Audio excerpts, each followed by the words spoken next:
It was November 1st, 1951. I was in the Nevada desert participating in atomic testing. The name Nevada is derived from Spanish, covered in snow, white as snow. And snow is exactly what I saw in the Nevada desert. It froze my blood white. Snake, you were an atomic test subject, weren't you? On Bikini Atoll. That's part of the reason I was drawn to you. You and I are alike. We're both slowly being eaten away by the karma of others. We'll never have the chance to die peacefully of old age. We have no tomorrow. But we can still have hope for the future. In 1960, I saw a vision of the ideal future from space. 3 years earlier, the Soviet Union had succeeded in launching Sputnik, the first man-made satellite in history, into orbit. This came as a huge shock to the United States. In response, America threw everything it had into its own manned spaceflight project, the Mercury program. Even as the Soviets seemed poised to send their first man into space, America was still experimenting with chimpanzees and rockets. The government wanted human data, so they secretly decided to send a human being into space. I was the one they chose.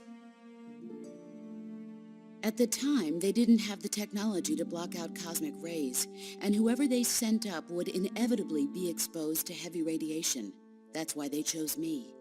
After all, I'd already been irradiated once. Of course, you won't find any of this in the history books. I could see the planet as it appeared from space.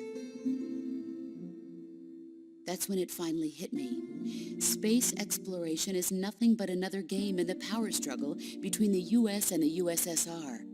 Politics, economics, the arms race, they're all just arenas for meaningless competition. I'm sure you can see that, but the Earth itself has no boundaries. No East, no West, no Cold War. And the irony of it is, the United States and the Soviet Union are spending billions on their space programs and the missile race, only to arrive at the same conclusion. In the 21st century, everyone will be able to see that we are all just inhabitants of a little celestial body called Earth.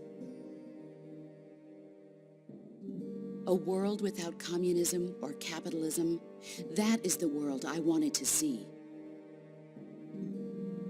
But reality continued to betray me. In 1961, I was sent to Cuba, to Bahia de Cochinos. It was part of a CIA-sponsored invasion under the guise of taking Cuban exiles back to their country. But the US government betrayed them. Our weak-kneed president held back their air support. Defenseless, the exiles were annihilated by the Cuban army. All I could do was watch in silence.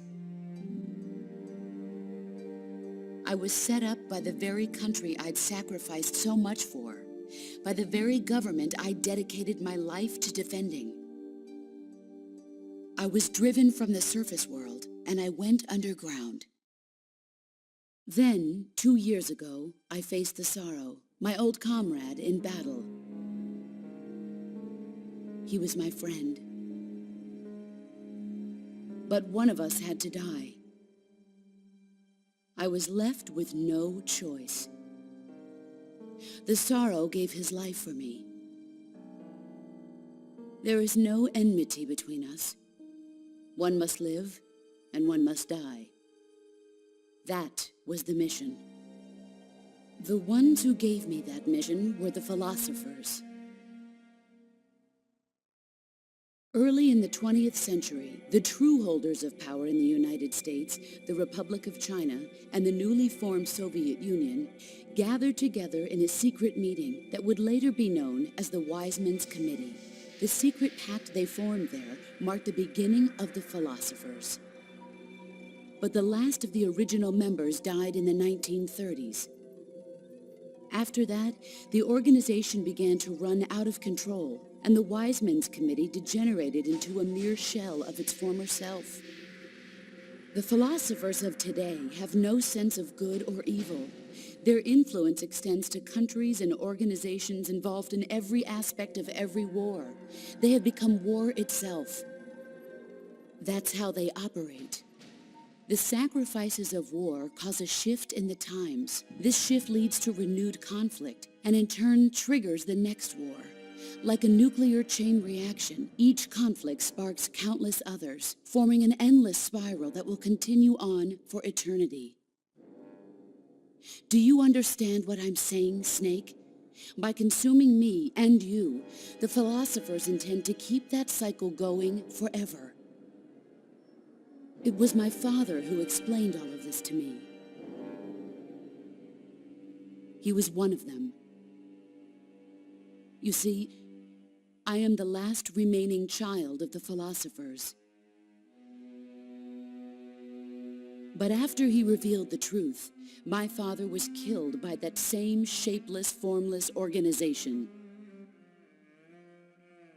And my father isn't the only thing the philosophers have taken from me. In June of 1944, the Cobras and I took part in the landing at Normandy. We'd been given a top-secret mission to locate and destroy enemy V-2 rocket installations. I was pregnant at the time. The sorrow was the father. I gave birth on the field of battle. A beautiful And that kid is actually Ocelot. Really? Yeah, turns out the baby was Ocelot. Okay, so Ocelot is technically the last person, the last child of the philosophers.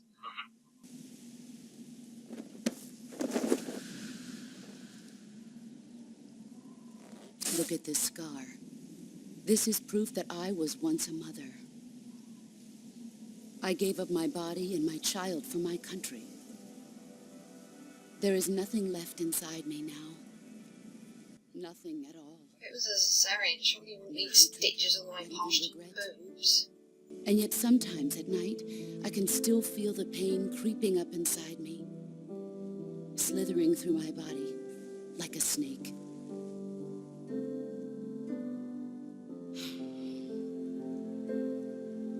I've never talked this much about myself before. Thanks. Thanks for listening to me.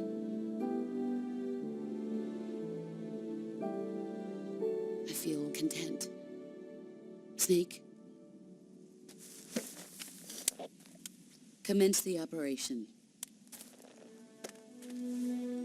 I raised you. I loved you.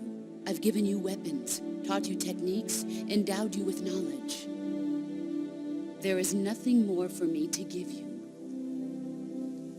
All that's left for you to take is my life, by your own hand. One must die, and one must live. No victory, no defeat. The survivor will carry on the fight. It is our destiny. The one who survives will inherit the title of boss. And the one who inherits the title of boss will face an existence of endless battle. I'll give you 10 minutes. In 10 minutes, MiGs will come and bomb the hell out of this place. If you can beat me in less than 10 minutes, you'll be able to escape in time.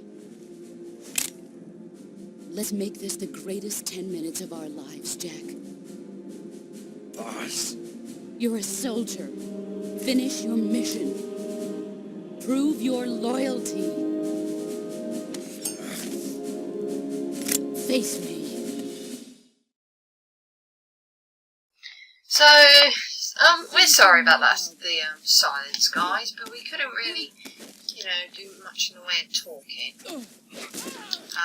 Excellent, Jack. You know, because it is basically a good, practically all of it is the boss's backstory. Yeah. Why she, did what she did. And then when you watch the ending, you find out more about why she defected. Yeah. But yeah, we're fighting her now, and we're standing a better chance than what Snake in the cutscenes did. Yes. How would you say this boss fight ranks with you? Second best boss battle next to the end, because there's so much cool shit you can do with it. CQC is a lot of fun. And actually, this is one of the few times that actually made me prefer MGS3 in terms of CQC, because with this game, you can actually counterattack her moves when she attacks you. So as soon as you see the exclamation mark on his head, if you press the circle button, you can actually counterattack her.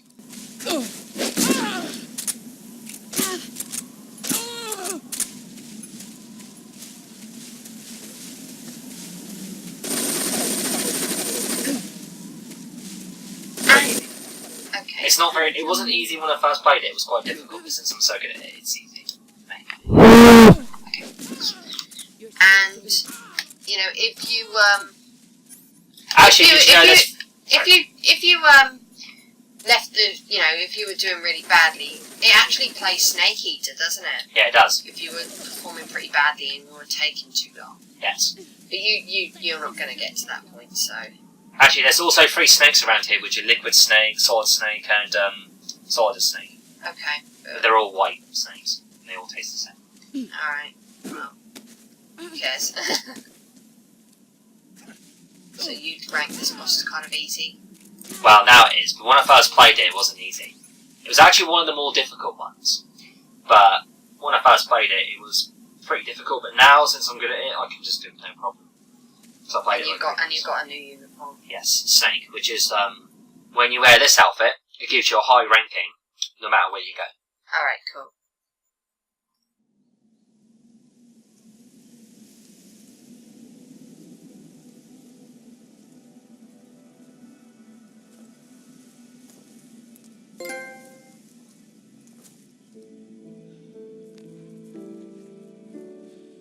Take this. Keep it safe.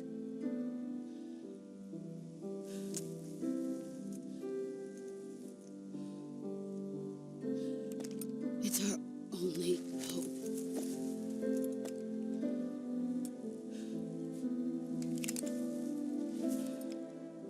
A patriot? Why are you giving me this? Jack. Or should I say, Snake. You're a wonderful man. Kill me. Kill me now. Do it.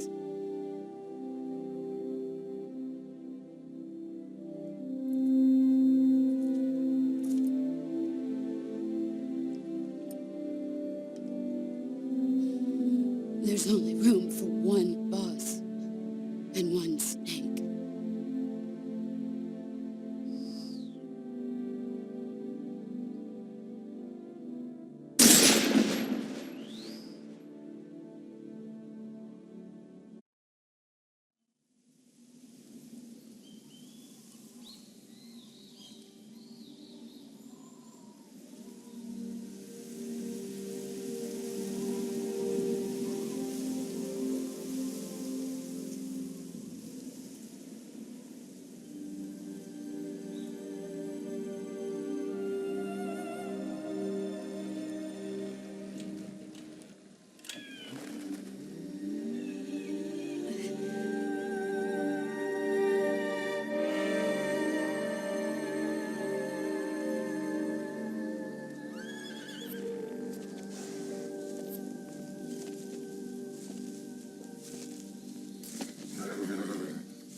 Don't tell me the horse is going to die too.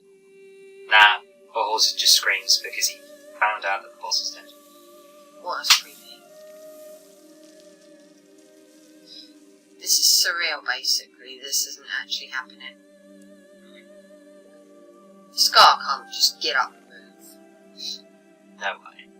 flowers obviously turning red. It's all symbolic, that's all it is.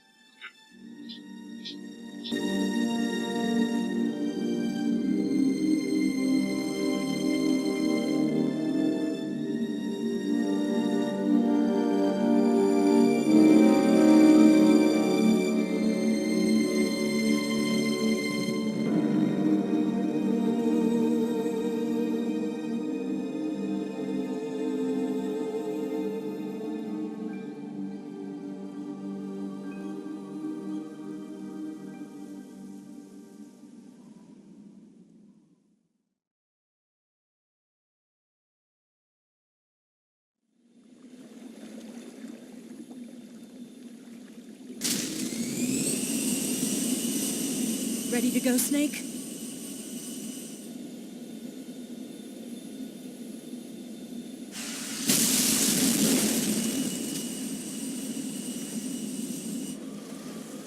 Are you okay? Snake? What do you think? Yeah.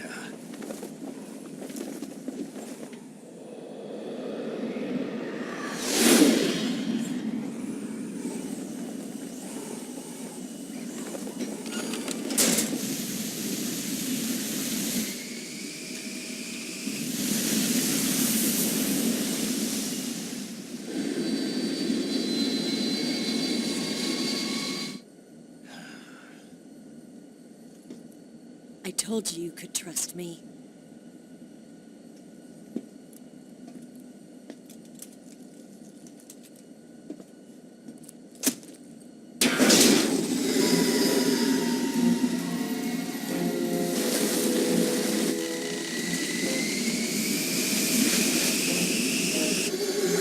Snake! Oh god, does this douchebag ever give up? Ocelot. He doesn't. We're not done yet. Now, if you actually watch the Secret Theatre version, he actually bounces himself and goes flying out the other way. And it's called the quick version. Okay. Where he just hits his elbow, he falls through, then he goes back out the other way, and Snape's just like, looking outside the window. Priceless.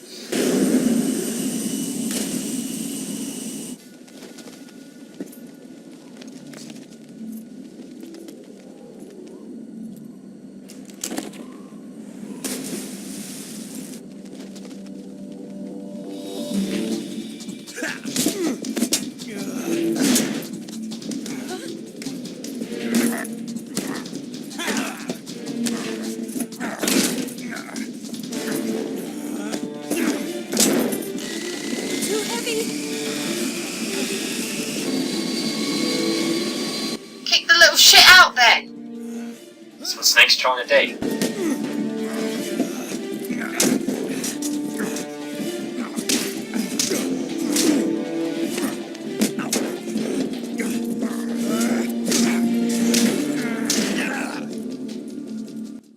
Dead. Not yet, Mitch. I used to do that with Matthew when he lays his hand. I'm dead. Not yet, bitch. Frozen.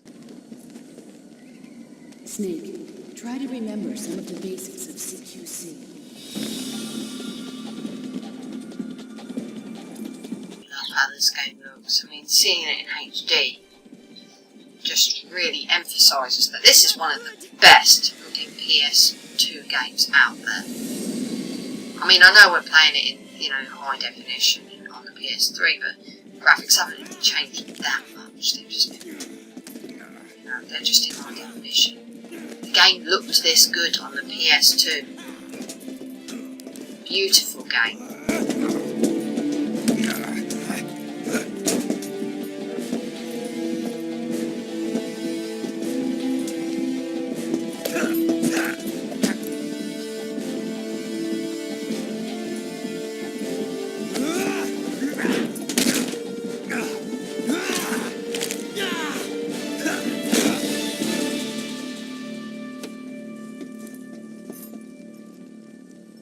I've picked up a few new moves.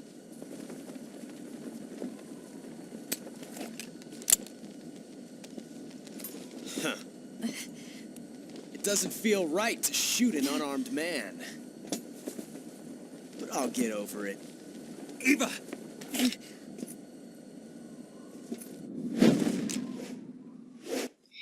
actually, in this cutscene, depending on what revolver you pick, because you've got to pick between two of them, if you pick the one on the left, you actually lose. If you pick the one on the right, you win. You get 4 different outcomes. You either shoot Ocelot, he shoots you, you miss, or you don't pull the trigger. Now, if you pick the one that actually is the one that doesn't have the ammo in it, he gives you the revolver. And then when you beat the game and load it back up, you'll have the single action arm revolver gun from the very beginning of the game. Okay. So you can start the entire game again with the revolver gun. Wish you could do that in MGS2 with the sword. Yeah. You Wow. can do that too. That's a pity. It would have been cool. But there's Metal Gear Rising for that now. Yeah, that game has one of the cheapest final bosses ever, though, I'm telling you. Okay. One thing I don't like about Metal Gear Rising is the blocking. The blocking is just... ugh. You have to push the direction and the light button attack. Why can't it just be a button where you just hold it down to block? It would be much easier. Plus, the game's way too short. One of the chapters is just a bloody boss fight. And even that, you could just go around slashing people. So, the right gun is the right What's your gun. name? Snake. No. Not that name. You're not a snake, and I'm not an ocelot. We're men with names. My name is Adamska. What's yours? John. Very well, John. Plain name. But I won't forget it.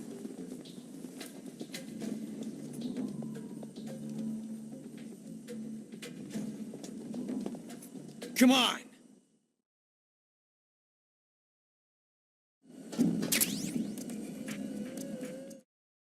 So, it's the right gun that you need to pick. If you want to beat him.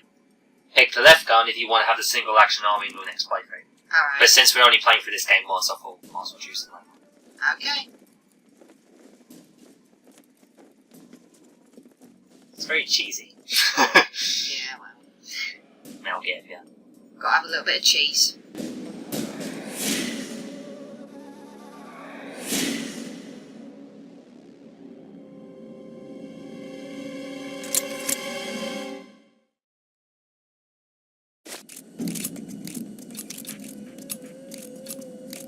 You gonna shoot? Yes.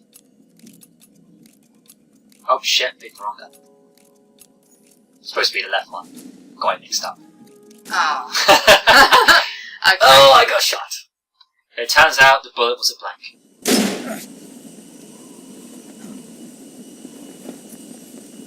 You missed. No, he shot him. It was a blank.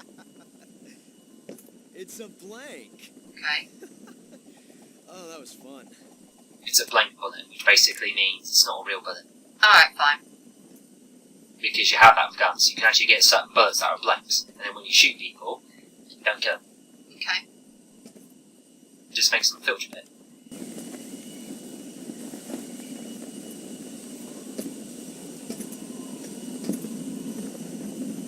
Till we meet again, John. I remember when me and Matthew used to do commentary on this game, I used to always go cheering clothes. Because, you know, it's the clothes movement. Makes sense though, because, you know, the wind's coming.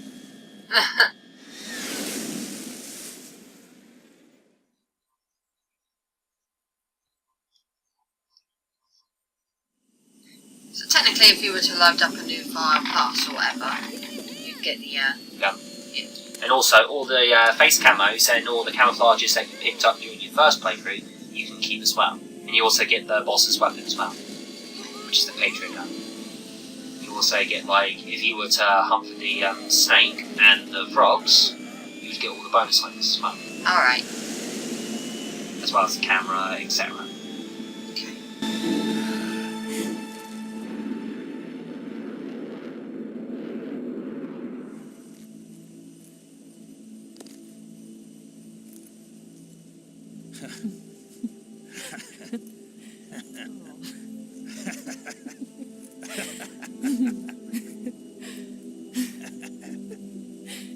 We made it. Yeah, we sure did.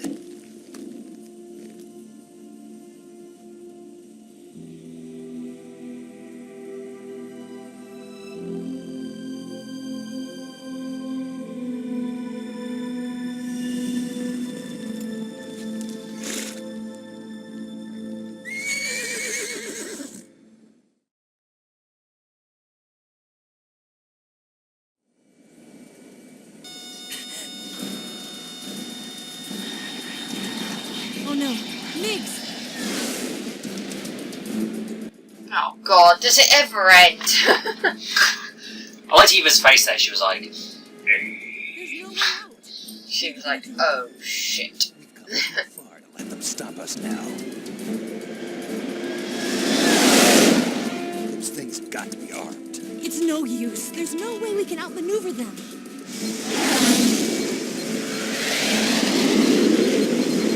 They're gonna shoot us down. We were so close. Weapon systems on. Locked on target. I got towed. You were great, Eva. Huh? Thanks.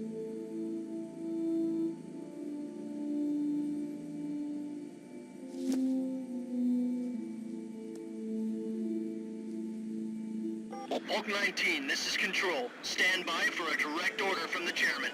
Bulk 19, return to base immediately. Do you read me?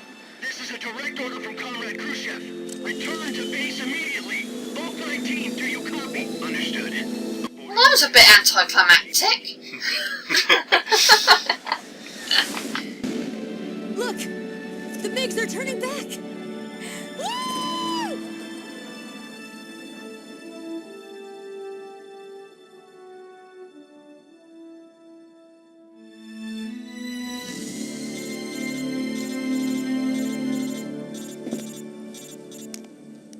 protocol interrupts. Damn you! Well, They do that a lot in games where they're about to kiss and something interrupts them. most likely Damn under you, orders. Zero! Is this his way of helping us? Who knows? Maybe he didn't want things to get messier than they already are. Or maybe he just wanted us to owe him one. The important thing is, you made it out alive.